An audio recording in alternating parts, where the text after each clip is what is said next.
Hey babes, I wanted to tell y'all about this new law in Washington. Let's set the stage, shall we? You live in Washington. Your child decides to say, Mom, Dad, I'm trans. And you as a parent say, honey, I don't believe that you're trans. I think that you're struggling with something else right now. Let's go take you to a psychiatrist. Let's go talk to some doctors. Let's figure out what's going on and causing this issue that you're having with yourself, right? And the kid gets angry and runs away. And so the parents think, okay, well, there's these gender-confirming trans shelters for kids now. Let's go to that shelter. Let's see if our child is there. They go to the shelter. They say, is my child here? And the shelter looks them dead in the eye and says, we're not able to provide you the information of our kids. So we can't tell you whether they have ever been here or if they are currently here. And we will never tell you whether they were here or not.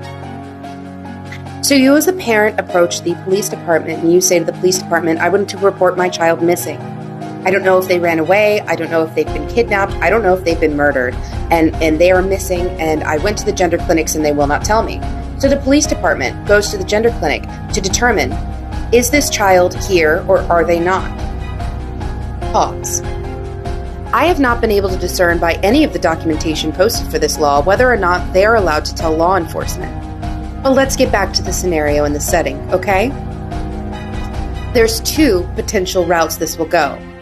One, the shelter tells the police department, yes, that child is here, but you are not able to legally disclose that to the parents.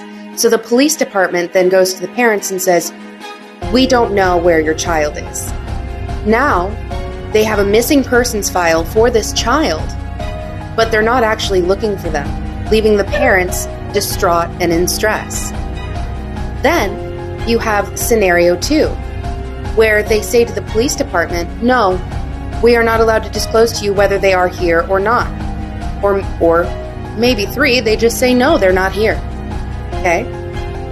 So then the police department uses state funds and federal funds for their police department and starts looking for the missing child, adds them to the missing children's registry list, and the parents go for however long wondering, is their child dead? Is their child alive? Are they being trafficked or have they been murdered? If you don't see this as a plausible scenario, you should probably wake up. This is going to cost taxpayers millions of dollars because they want to indoctrinate our children and they want to separate the children from the parents. This is exactly what cults do. See you on my podcast on YouTube. Bye.